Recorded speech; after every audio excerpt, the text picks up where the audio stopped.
अस्सलाम वालेकुम एवरीवन। उम्मीद है कि आप सब खैरियत से होंगे। आज का जो हमारा टॉपिक है वो है MTF यानी कि मूव टू फ्रंट। बहुत ही आसान एल्गोरिथम है, कोई मुश्किल नहीं है। तो स्टार्ट करते हैं। तो सबसे पहले उसने आपको इनपुट दी गई है। इनपुट जो दिया वो है $ANNB अगर आप ये देखें तो ये वो आउटपुट थी जो हमारे पास BWT में आई थी। दरअसल इसमें क्या होता है कि MTF हम किस टाइम अप्लाई यानी कि BZIP एल्गोरिथम होता है, उसमें सबसे पहले क्या होता है कि सबसे पहले हम जो इनपुट होती है उस पर हम BWT borrows wheeler transform apply करते हैं। उसके बाद जो आउटपुट आती है ना, वो आउटपुट आगे MTF की इनपुट बनती है। ठीक हो गया।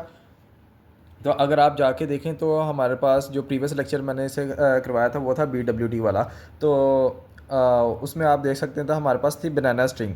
तो उसके ऊपर जब हमने BWT लगाया था तो उसकी आउटपुट आई थी $ANNB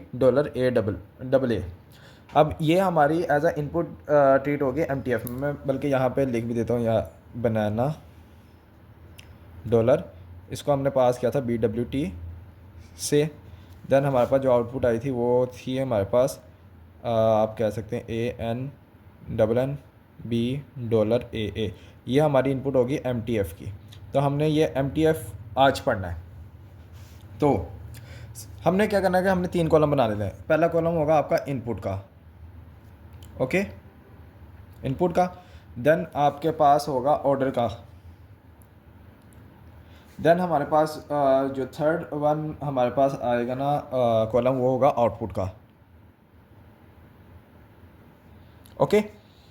तो ये हमारे पास 3 कॉलम होंगे। अब आपने क्या करना है कि अब आपने ना सबसे पहले जो मोस्ट इंपॉर्टेंट चीज़ है वो ये है कि आपने ना पहली इनपुट और आउटपुट डैश कर देनी है, और आपका जो ऑर्डर होगा ना वो आपने यहाँ पे लिख लेना है। ऑर्डर क्या होगा? ऑर्डर दरअसल आपने ये स्ट्रिंग देखना, आपके पास स्ट्रिंग क्या है, इनपुट स्ट्रिंग क्या है, आपके पास है $ANNB अब आपने देखना कि इसमें यूनिक एलिमेंट कौन से हैं। आपके पास है है, एक अल्फ़ाबेट है, B है, N है और डॉलर साइन। ये 4 आपके पास एलिमेंट्स हैं। 4 आपके पास सिंबल कह दें या आप अल्फ़ाबेट्स वगैरह कह दें। ठीक हो गया। तो अब आपने क्या करना होता है कि जो आपका जो साइन होता है ना डॉलर वगैरह का, हो सकता है वो डॉलर का साइन यूज़ कर रहे, हो सकता है वो हैश का यूज़ कर ले, या कुछ भी यूज़ कर सकता है। तो वो हमेशा हमारा एंड पे आता है। ठीक होगा। यहाँ पे डॉलर साइन सबसे एंड पे आएगा। ओके, आपने ये लिख लिया। अब आपने क्या करना है कि अब आपके पास कौन से रह गए? आपके पास था A था, B था, N था, डॉलर था। तो डॉलर जो साइन है वो सबसे एंड पे आ गया। उसके बाद हमारे पास कितने अल्फ़ाबेट्स रह गए? ABN। जो अल्फ़ाबेट्स है ना उनको हमने सॉर्ट कर लेना। सॉर्ट किस ऑर्डर में करना है? अल्फ़ाबेटिक ऑर्डर में। तो अगर देखा जाए तो ANB है, ये फर्ज करें ANB है ना, तो ये आप इसको ANB भी लिख सकते थे इस तरीके से डॉलर। बस ये बता रहा था कि मैं कि ये यूनिक सिंबल कौन से हैं, इसमें यूनिक अल्फ़ाबेट्स इसमें कौन से हैं। जो सिंबल है, जो आपका जो भी साइन है वो आपका एंड पे आ जाएगा ऑर्डर में। उसके बाद आपके पास जितने अल्फ़ाबेट्स रह गए हैं उन सबको आपने अल्फ़ाबेटिक ऑर्डर में लिख लेना है। तो सबसे पहले A आएगा, देन हमारे पास B आएगा, देन हमारे पास N आएगा। तो ये हमारे पास ऑर्डर हो गया। ओके। अब यहाँ पे मोस्ट इंपॉर्टेंट चीज़ जो है, अब ये आपके पास ये लिख लिया, क्योंकि यहाँ पे ये वाला स्टेप करने से ना आपके लिए आसानी हो जाएगी।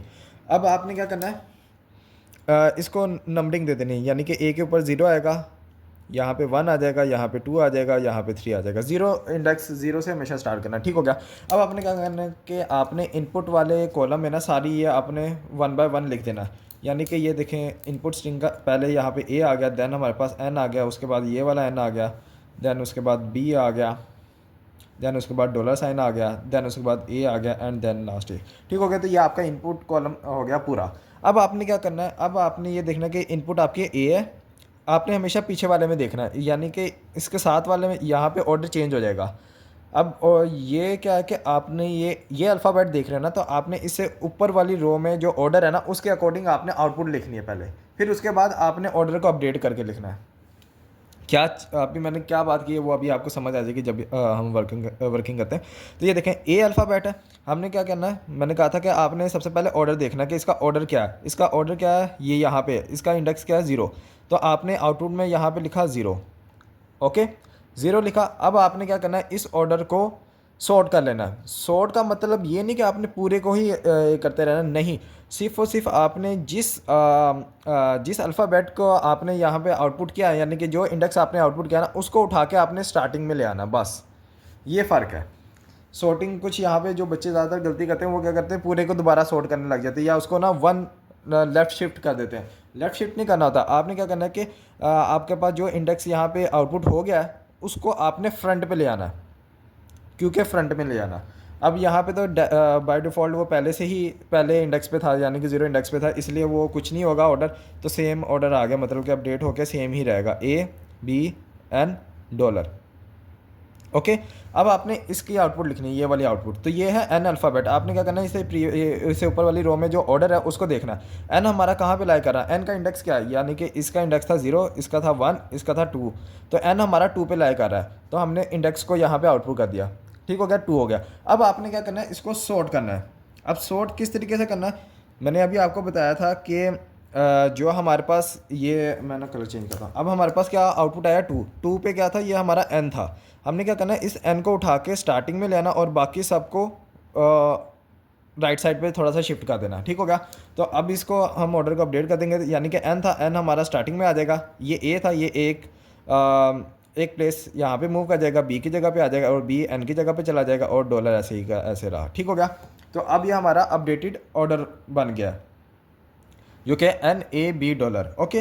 अब आपने ये वाला एन देखना है, इसकी आउटपुट देखने के आउटपुट क्या आएगी, आपने देखना है कि इसे पिछली रो में जो ऑर्डर है उसको देखना है कि एन कहाँ पे लाया कर रहा है, किस इंडेक्स पे लाया कर रहा है। तो ये हमारा 0 इंडेक्स पे लाया कर रहा है, तो यानी कि आउटपुट में हमारा आ गया 0, और इसको हम अपडेट करेंगे तो ये 0 पे लाया कर रहा है, तो एन स्टार्टिंग में ही है, तो वो फिर अपडेट होकर सेम ही आपके पास आ जाएगी। ओके। अब आपने बी को देखना, बी आपका किस इंडेक्स पे लाया कर रहा था, ये 0 था, ये 1 था, ये 2 पे लाया कर रहा था, आउटपुट में आ गया 2। अब आउटपुट लिखने के बाद अब इसको इस स्ट्रिंग को, इस ऑर्डर को हमने अपडेट कर देना। अपडेट क्या होगा कि ये देखेंगे बी हमारा यानी कि 2 इंडेक्स पे था, ये जो बी है ना ये उठ के आ जाएगा एन की जगह पे, और बाकी सारे सिम्बल्स ना 1 राइट शिफ्ट हो जाएंगे। तो वही हमने किया, बी क्या था, बी स्टार्टिंग में आ गया, एन जो था वो यहाँ पे आ जाएगा, ए बी की जगह पे चला जाएगा, एंड देन $साइन आ जाएगा। ओके। उम्मीद है कि आप लोगों को समझ आ रही होगी कि अभी जितना भी हमने सॉल्व कर लिया है। ठीक होगा। अब ये देखेंगे बन गया $BNA। देन अब हमने डॉलर की ये वाली आउटपुट लिखना है इस रो की, तो डॉलर का हमने देखना कि किस इंडेक्स पे लाया कर रहा था, तो ये हो रहा है 0 1 2 3, थर्ड इंडेक्स पे लाया कर रहा था, यहाँ पे आउटपुट में आ गया 3। अब हमने इसको अपडेट कर देना, और मैंने क्या कहा था, और अपडेट होगा जिस वैल्यू को हमने यहाँ पे जिस इंडेक्स को हमने यहाँ पे आउटपुट में लिखा, उस इंडेक्स वाले सिंबल को हमने उठा के स्टार्टिंग में ले आना और बाकी सबको 1 का राइट शिफ्ट कर देना। तो ये डॉलर हमारा उठ के आ जाएगा बी की जगह पे, तो यहाँ पे आ गया डॉलर, यहाँ पे बी हो गया, यहाँ पे एन आ जाएगा, ये यहाँ पे हो गया ए। अब हमने क्या करना, अब हमने ए को देखना कि भैजन एक इसे प्रीवियस वाली रो में उसका ऑर्डर क्या था, यानी कि इंडेक्स क्या था, वो हमारा आउटपुट में होगा। तो ए को मैंने देखा तो वो आ रहा है 0 1 2 3, थर्ड इंडेक्स पे आ रहा है, तो मैंने यहाँ पे थर्ड आउटपुट किया। अब मैंने इस ऑर्डर को अपडेट कर देना, तो अपडेट होकर आ जाएगा मेरा ए, डॉलर यहाँ पे आ गया, बी एंड एन।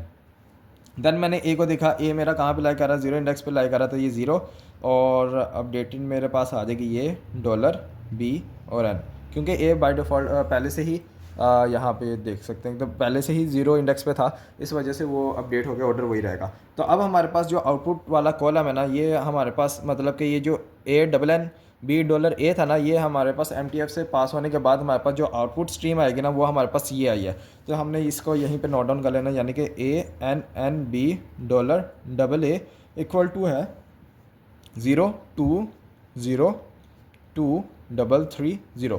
तो इसमें मतलब हमारा ये इनकोड हो गया MTF से पास होने के बाद। तो उम्मीद है कि आप लोगों को समझ आया होगा। बहुत छोटा सा लेक्चर था, आसान सा था, और मैंने जितना इसको सिंप्लीफाई कर सकते थे, सिंप्लिसिटी इसके अंदर ला सकता था मैं, जितनी उतनी मैंने ला की है कोशिश। तो अगर आप लोगों को फिर भी कोई चीज़ समझ नहीं आई तो आप कमेंट सेक्शन में लाजमी पूछ लीजिएगा, और मैं कोशिश करूँगा कि आपकी क्यूरीज को जल्दी से जल्दी रिजॉल्व करूँ। अब आपसे नेक्स्ट लेक्चर में मुलाकात होगी, तब तक के लिए अल्लाह हाफ़िज़, अपना ख्याल रखिएगा और दुआ में याद रखिएगा।